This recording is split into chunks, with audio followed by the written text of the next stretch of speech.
के कितने भेद होते हैं और सर्वनाम के कुछ शब्द। चलिए शुरू करते हैं। सबसे पहले सर्वनाम की परिभाषा। सर्वनाम की परिभाषा, जो शब्द संज्ञा के स्थान पर प्रयोग किए जाते हैं वह सर्वनाम कहलाते हैं। आपको संज्ञा के बारे में पता होगा, मुझे ऐसा लगता है। तो जो शब्द संज्ञा के स्थान पर प्रयोग किए जाते हैं उन शब्द को हम लोग सर्वनाम में यूज करते हैं। दूसरी परिभाषा, सब नामों के स्थान पर जिन शब्दों का प्रयोग होता है वे सर्वनाम होते हैं। जैसे राम ने कहा कि वह बाजार जा रहा है। यहाँ दोबारा राम का नाम नहीं लिया गया, वह लगा दिया गया, इसलिए यह सर्वनाम हो गया। सीमा ने कहा कि मैं खाना बना रही हूँ, तो सीमा दोबारा नहीं बोला गया, दोबारा बोला गया मैं।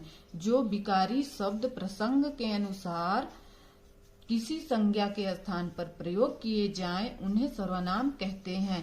जैसे सुनीता ने कहा कि मैं मिठाई लूंगी, उसने कहा, सुनीता दोबारा नहीं कहा, उसने के मतलब मैं का प्रयोग किया गया। संध्या ने सालू से कहा कि क्या वह पढ़ेगी, तो वह यहाँ हमारा सर्वनाम होगा। आइए सर्वनाम की कितने भेद होते हैं वो बढ़ते हैं। ये हमने कुछ ड्राइंग के जरिए आप लोगों को समझाने की कोशिश की है, जो इस तरीके से हम लोग समझते हैं।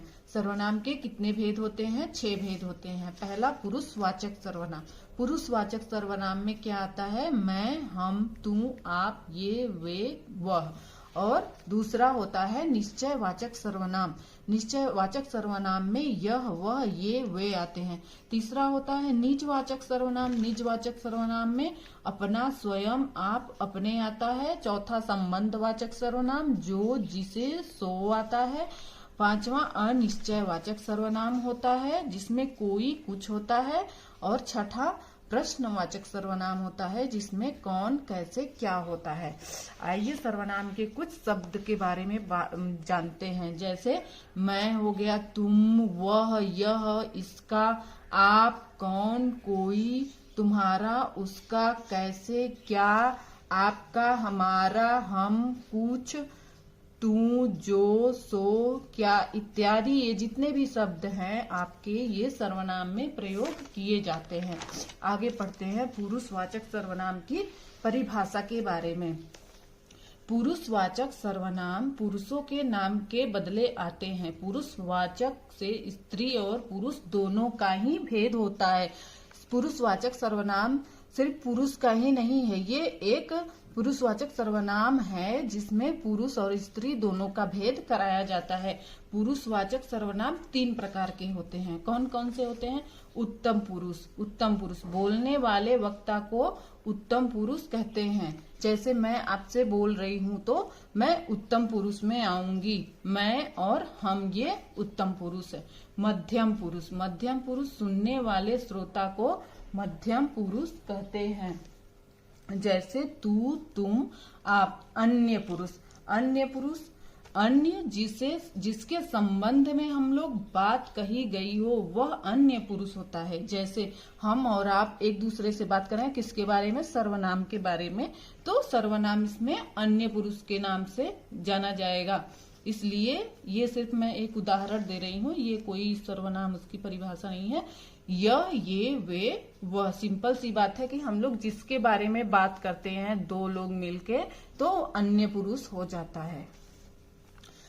दूसरा निश्चयवाचक सर्वनाम। निश्चयवाचक सर्वनाम की परिभाषा के बारे में जानते हैं। निश्चयवाचक सर्वनाम से पास या दूर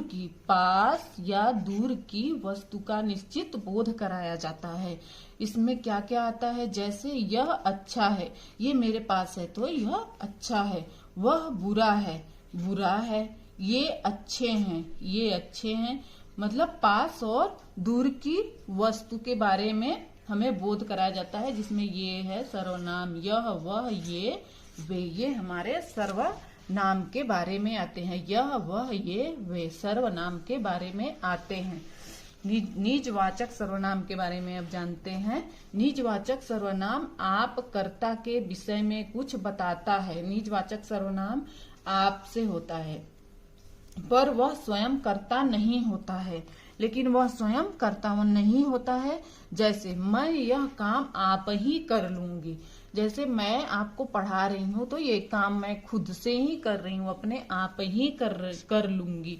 मैं स्वयं चली जाऊंगी, मैं अपने स्वयं से ही चली जाऊंगी, मुझे किसी चीज की जरूरत नहीं है। यहाँ पे सर्वनाम ये है निजवाचक सर्वनाम, मैं अपने आप ही आ जाऊंगी। मतलब सिंपल सी बात कहने की ये है कि निजवाचक सर्वनाम में हमेशा आप का प्रयोग होता है। जहाँ पे कर्ता के विषय में कुछ बताता है पर वह स्वयं कर्ता नहीं होता है, वहां निजवाचक सर्वनाम होता है। संबंधवाचक सर्वनाम के बारे में जानते हैं। जहां पर दो वस्तुओं अथवा व्यक्तियों का पारस्परिक संबंध प्रकट होता है वहां संबंधवाचक सर्वनाम होता है। दो व्यक्तियों या वस्तुओं का पारस्परिक संबंध प्रकट होता है। जैसे वह लड़का जो कल में आया था वह पढ़ने में तेज है।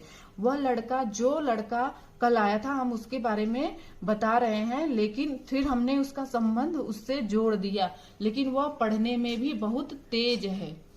ये संबंधवाचक सर्वनाम के अंतर्गत आएगा। अनिश्चयवाचक सर्वनाम, जो सर्वनाम किसी ऐसे व्यक्ति या पदार्थ का बोध कराए जिसका कोई पता ठिकाना ज्ञात ना हो, अर्थात जिस शब्द से किसी पदार्थ या व्यक्ति का निश्चित बोध ना हो वहां अनिश्चयवाचक सर्वनाम होता है। आगे देखते हैं कैसे।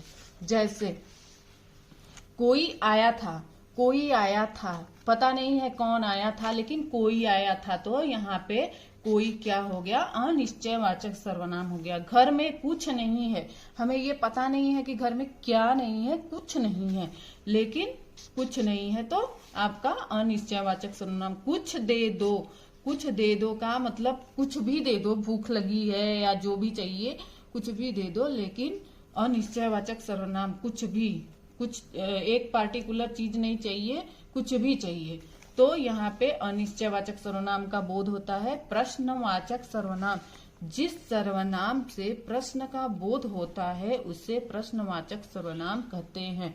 जैसे यहाँ कौन है, ये कौन, यहाँ कौन है, कौन क्या है, प्रश्नवाचक सर्वनाम। तुम कैसे आए, यहाँ कैसे क्या है, सीधे प्रश्न पूछा जाता है। वहां जहाँ पे प्रश्न पूछने की आपको बोध होता है, प्रश्न पूछने का बोध होता है, वहां पे प्रश्नवाचक सर्वनाम होता है। जैसे वह क्या चाहता है, क्या चाहता है, क्या मतलब प्रश्नवाचक सर्वनाम का सीधे सीधे बोध हो रहा है। आई होप कि आप लोगों को समझ में आ गया होगा। मेरे पढ़ाने का तरीका कैसा है ये मुझे नहीं पता, प्लीज कमेंट में करिए, लिखिए। मेरे इस चैनल को आगे बढ़ाइए, सब्सक्राइब करिए, शेयर करिए और लाइक करिए। नमस्कार दोस्तों।